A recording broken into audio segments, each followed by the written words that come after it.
के जितने भी स्टूडेंट हैं, आप सभी स्टूडेंट के लिए इस वक्त की काफ़ी महत्वपूर्ण जो है भर्ती अपडेट जो है जानकारी निकल के आ रहा है। आप सभी स्टूडेंट को बताना चाहता हूं कि छत्तीसगढ़ में जो है छात्रावास अधीक्षक के 400 पदों पर जो है इस वक्त की काफ़ी महत्वपूर्ण जो है भर्ती वैकेंसी से न्यूज़ जो है अपडेट जानकारी निकल कर आ रहा है। आप सभी स्टूडेंट को बताना चाहता हूँ, यदि आप छात्रावास अधीक्षक बनना चाहते हैं, हॉस्टल वार्डन बनना चाहते हैं, छात्रावास अधीक्षक बन के आप अपने सपनों को पूरा करना चाहते हैं, तो छत्तीसगढ़ व्यापम में जो है काफ़ी महत्वपूर्ण भर्ती वैकेंसीज आप लोगों के लिए निकला है, जिससे कि आप अपने सभी सपनों को, अपने सभी ख्वाबों को पूरा कर सकते हैं। तो टोटल 400 पदों पर इस वक्त की काफ़ी महत्वपूर्ण वैकेंसीज हैं। तो इस वीडियो में आप लोगों को कंप्लीट जानकारी देने वाला हूं, तो वीडियो को लास्ट तक जरूर देखना। तो सबसे पहले मैं आप सभी को बताना चाहता हूं योग्यता के बारे में। तो यदि आप छात्रावास अधीक्षक भर्ती परीक्षा के लिए आवेदन करना चाहते हैं, तो आपकी योग्यता की अगर हम बात करें तो आपका 12वीं पास होना चाहिए। 12वीं आपका जो है माध्यमिक शिक्षा मंडल रायपुर बोर्ड से होना चाहिए। तो यदि हम 12वीं पास है माध्यमिक शिक्षा मंडल रायपुर बोर्ड से, तो आप जो है छात्रावास अधीक्षक भर्ती परीक्षा में आवेदन करने के लिए एलिजिबल है, आप आराम से आवेदन कर पाएंगे।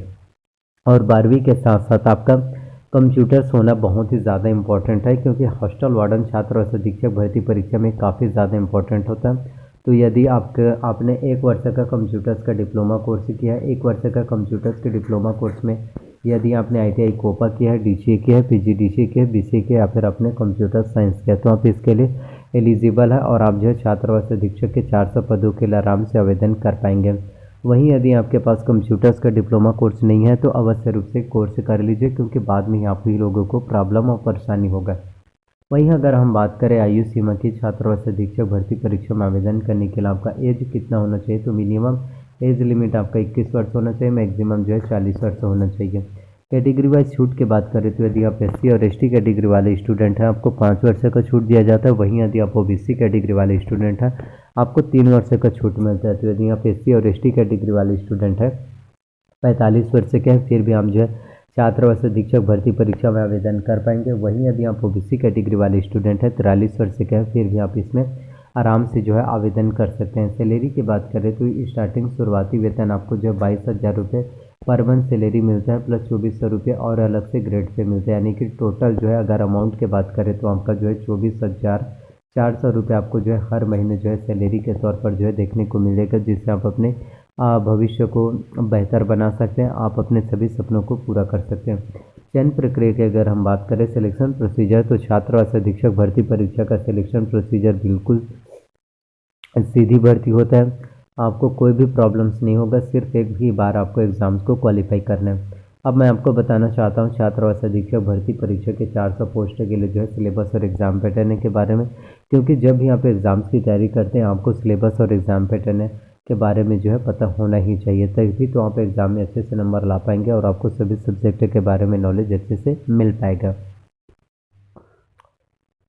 तो छत्तीसगढ़ में छात्रावास अधीक्षक भर्ती परीक्षा के सिलेबस और एग्ज़ाम पैटर्न की अगर हम बात करें, तो आपके एग्ज़ाम में कुल टोटल 150 प्रश्न पूछे जाते हैं। प्रत्येक प्रश्न आपके 1 अंक के होंगे और 1/4 इसमें जो है माइनस मार्किंग, निगेटिव मार्किंग देखने को मिलता है। तो यदि आपने 4 प्रश्न गलत किया तो उसके साथ आपका 1 नंबर कट जाएगा, यानी 4 प्रश्न गलत करने पर आपका 5 नंबर कट जाएगा।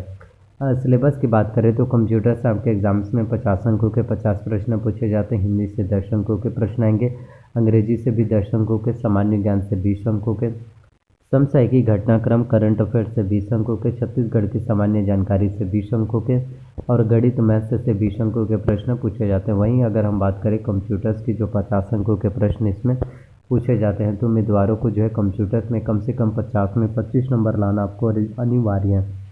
यदि आप कंप्यूटर्स में 50 में से 25 नंबर नहीं लाते तो आपका सिलेक्शन जो है नहीं हो पाएगा। तो आपको कंप्यूटर्स में 50 में से 25 नंबर आपको जो है कैसे भी करके लाना है।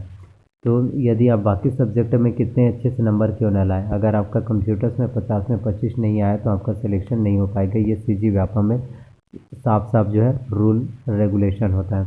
अब मैं आपको बताना चाहता हूँ कंप्यूटर्स के सिलेबस के बारे में, जो कि आप लोगों के लिए काफ़ी महत्वपूर्ण है, इम्पोर्टेंट है। कंप्यूटर के सिलेबस की बात करें तो इसमें आपका कंप्यूटर का परिचय, कंप्यूटर के उपयोग, कंप्यूटर की सामान्य जानकारी, कंप्यूटर के प्रमुख भाग जिसमें आपका CPU, input device, output device के बारे में जानकारी पूछे जाते हैं। इनपुट डिवाइस की बात करें जिसमें आपका keyboard, mouse, joystick, light pen, ये सभी इनपुट डिवाइस हैं। आउटपुट डिवाइस की बात करें तो प्रिंटर, प्लॉटर, स्पीकर, प्रोजेक्टर, ये सभी आपके आउटपुट डिवाइस हैं। साथ ही प्रिंटर के बारे में नॉलेज आएगा, inkjet, digital printer, dot matrix printer, operating system के बारे में जानकारी जिसमें आपका MS DOS operating system, MS Windows operating system, MS office में आपका MS Word, MS Excel, MS PowerPoint, MS Access, तो इन सभी चीज़ों के बारे में कंप्लीट नॉलेज आपके एग्ज़ाम्स में पूछे जाते हैं। साथ ही इंटरनेट के बारे में आपके एग्ज़ाम्स में आएंगे, ईमेल के बारे में, search engine, web browser, shortcut की full forms, Linux, Unix, Ubuntu, इन सभी चीज़ों के बारे में आपके एग्ज़ाम्स में कंप्लीट जानकारी जो है पूछे जाते हैं। तो फुल फॉर्म्स के बारे में भी आपको पता होना चाहिए, जैसे CPU का full form central processing unit, LU का फुल फॉर्म होता है अर्थमेटिक लॉजिक यूनिट, CU का कंट्रोल यूनिट। तो आपको फुल फॉर्म्स के बारे में भी कंप्लीट नॉलेज होना चाहिए। तो मैं आपको बताना चाहता हूँ कि कंप्यूटर्स में 50 में से 25 नंबर लाना आपको अनिवार्य है।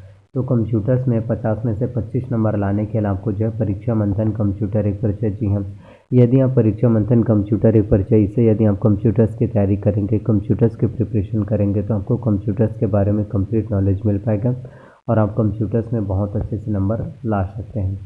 वहीं हम बात करें हिंदी के, तो हिंदी से 10 अंकों के प्रश्न पूछे जाते हैं। इसमें हिंदी में आपका पूरा का पूरा व्याकरण आता है, जिसमें आपका स्वर, व्यंजन, वर्तनी, वचन, काल, संज्ञा, सर्वनाम, विशेषण, क्रिया, प्रयोग, समास, रचना एवं प्रकार, संधि की जानकारी, उपसर्ग एवं प्रत्यय, सम, तद्भव, देशज, पर्यायवाची, विलोमार्थी, अनेकार्थी शब्द, मोहरे व लोकोक्तियाँ, ये सभी आपके हिंदी के व्याकरण में पूछे जाते हैं।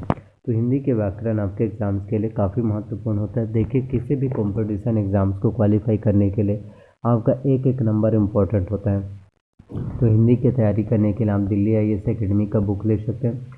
तो यदि हम दिल्ली IAS एकेडमी के बुक से हिंदी की तैयारी करेंगे, हिंदी की प्रिपरेशन करेंगे, तो आपको हिंदी के बारे में नॉलेज पूरा मिल जाएगा। इसके साथ हम बात करें इंग्लिश की, तो इंग्लिश भी काफ़ी इंपॉर्टेंट होता है। इंग्लिश में आपका कंप्लीट पूरा ग्रामर्स आता है। तो ग्रामर्स में आपका आएगा noun, pronoun, tense, voice, narration, conjunction, preposition, article, degree, question tag, one word substitution, subordinate, coordinate, finite verb, non finite verb, precis writing, ये सभी आपके इंग्लिश के ग्रामर्स में आते हैं। तो इंग्लिश के ग्रामर्स की तैयारी यदि आप करना चाहते हैं, तो इसके नाम जो है इसेंशियल इंग्लिश रश्मि से दिशा पब्लिकेशन के बुक से आप जो इंग्लिश की तैयारी कर पाएंगे।